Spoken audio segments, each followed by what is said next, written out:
Bangladesh Afghanistan series নির্ধারণী match নিয়ে কথা বলতে এই মুহূর্তে স্টুডিওতে আছেন ইন্ডিপেন্ডেন্ট টেলিভিশনের ক্রীড়া সম্পাদক রাকিবুল হাসান। রাকিবুল হাসান, আপনাকে স্বাগত জানাচ্ছি স্টুডিওতে। সিরিজ নির্ধারণী ম্যাচ, সেই ম্যাচে বাংলাদেশের অধিনায়ক ইনজুরিতে পড়ে ছিটকে গেছেন, এজন্য কি বাংলাদেশ ব্যাকফুটে চলে আসলো কিনা? ডেফিনেটলি, কারণ এই বিষয়টা নিশ্চিত হয়েছে ম্যাচের দিন সকালেই। একটা প্রেডিকশন ছিল, যেহেতু দ্বিতীয় ম্যাচে যেটা তিনি ম্যান অফ দ্য ম্যাচ হয়েছেন ৭৬ রানের ইনিংস খেলে, ওখানে কিন্তু ফিল্ডিংয়ের সময় তিনি দর্শক হয়েছিলেন, ওই টানটা তিনি মানে চোটটা তিনি অনুভব করছিলেন, যে কারণে এমআরআই করানো হলো এবং আজকে সকালে জানা গেল যে তিনি আপাতত খেলতে পারছেন না এবং চোট বেশ গুরুতর, সেখানে সপ্তাহ ২-৩ লেগে যেতে পারে। এবং ইন্টারেস্টিং ব্যাপার হচ্ছে, একদিন আগেই কিন্তু তাকে অধিনায়ক করে ওয়েস্ট ইন্ডিজ সফরে টেস্ট দল দেওয়া হয়েছে, ফলে তিনি যদি এখন ৩ সপ্তাহের জন্য বাইরে চলে যান, সেখানেও কিন্তু একটা সমস্যা তৈরি হবে। বিসিবিকে একটা নতুন ডিসিশনে আসতে হবে, যেমন আজকে মিরাজ নেতৃত্ব দিবেন এবং এমন হতে পারে যে এটা থেকেই হয়তো মিরাজের অধিনায়কত্বের যাত্রা এক হিসাবে শুরুই হয়ে গেল। কারণ আমরা জানি এর আগেও অভিজ্ঞতা আছে, এই বিষয়টি নিয়ে আসতে চাচ্ছিলাম। সেক্ষেত্রে খুব বেশি কি তারতম্য হবে আপনার কি মনে হয় ফলাফলের ক্ষেত্রে বাংলাদেশ এবং আফগানিস্তানের আজকের ম্যাচে? দেখেন আপনি, তারতম্য মানে কি, ইনজুরি তো থাকবেই এবং নেতৃত্বে যেটা হয়েছে, নাজমুল হোসেন শান্ত বেশ কিছুদিন আগেই বলেছেন তিনি আর অধিনায়কত্ব করতে চান না, ফলে সেরকম একটা জায়গায় কিন্তু বাংলাদেশ দলের ভিতর এমনি একটা গুমট অবস্থা ছিল এবং তখন থেকেই ধারণা করা হচ্ছে যে দায়িত্বটা মিরাজের কাঁধেই যাচ্ছে। ফলে টিমের যে অবস্থা, আপনি যদি দেখেন যে মুশফিক ইনজুরিতে খেলেননি গত ম্যাচে, লিটন তো আগের থেকেই নেই, এখন হচ্ছে আপনি শান্ত চলে গেলেন, ফলে একটা অভিজ্ঞতার ঘাটতি তৈরি হচ্ছে, সে বিষয়ে কোনো সন্দেহ নেই। As well as Mahmudullah Riyad খুবই বাজে ফর্মে আছেন, একদমই রান পাচ্ছেন না।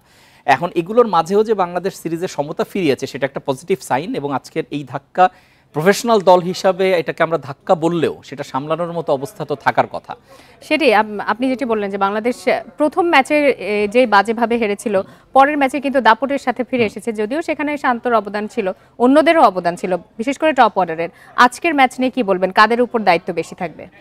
দেখেন, মূলত শারজার উইকেট যদি আমরা বিচার করি, 2 ম্যাচেই কিন্তু আগে ব্যাট করা দল জিতেছে এবং আগে ব্যাট করা দল যেটা হচ্ছে 250-এর আশেপাশে, পারলে 250-এর উপরে এরকম রানটা যদি করা যায়, তাহলে দেখা যাচ্ছে যে জয়টা ধরা দিচ্ছে। এখন টস জিতলে আমার কোনো সন্দেহ নেই ব্যাটিং নিবে, যেটা দেখাই যাচ্ছে। এবং বাংলাদেশের জন্য যে চ্যালেঞ্জটা হবে সেটা হচ্ছে আফগান স্পিনারদের সামলানো, হ্যান্ডেল করতে পারা। এবং বাংলাদেশ টপ অর্ডার 2 ম্যাচেই কিন্তু, যে ম্যাচটা বাংলাদেশ হেরেছিল সেখানেও কিন্তু শুরুটা খারাপ ছিল না বা একটা পর্যায় পর্যন্ত খারাপ ছিল না, তারপরে যে ডিজাস্টার হয়ে গেল।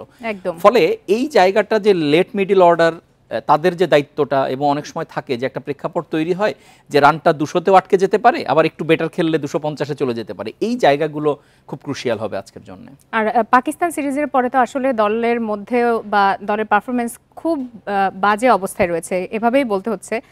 আজকের এই ম্যাচটি যদি জিততে পারে, সেক্ষেত্রে নিশ্চয়ই বাংলাদেশ দল একটি মোমেন্টাম ফিরে পাবে। ডেফিনেটলি, মানে সেটা অনেক বেশি স্বস্তির হবে।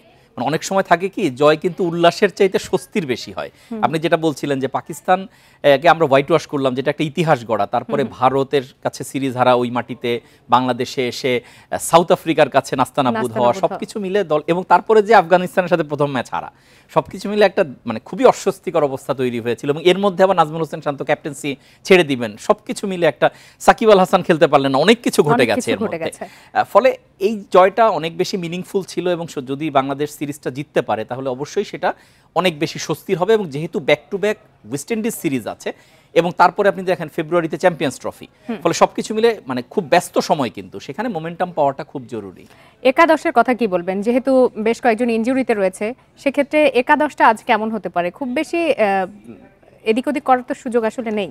ডেফিনেটলি খুব বেশি এদিক ওদিক করার সুযোগ নেই। আমার একবার মনে হচ্ছিল যে রিয়াদ যে অফ ফর্মে যাচ্ছেন, তিনি হয়তো তাকে একটু বিশ্রাম দেওয়া হবে কিনা। এখন যেহেতু শান্ত নেই, সেই বিশ্রামের তো আর প্রশ্নই আসছে না, এবং শান্তর জায়গায় একজন জাস্ট রিপ্লেস হবে টপ অর্ডারে, এছাড়া তো আর কোনো চেঞ্জের খুব বেশি সম্ভাবনা নেই। আমরা বাংলাদেশ দলের জয়ের জন্য আশাবাদী। রাকিবুল হাসান, আপনাকে অনেক ধন্যবাদ। ডেফিনেটলি।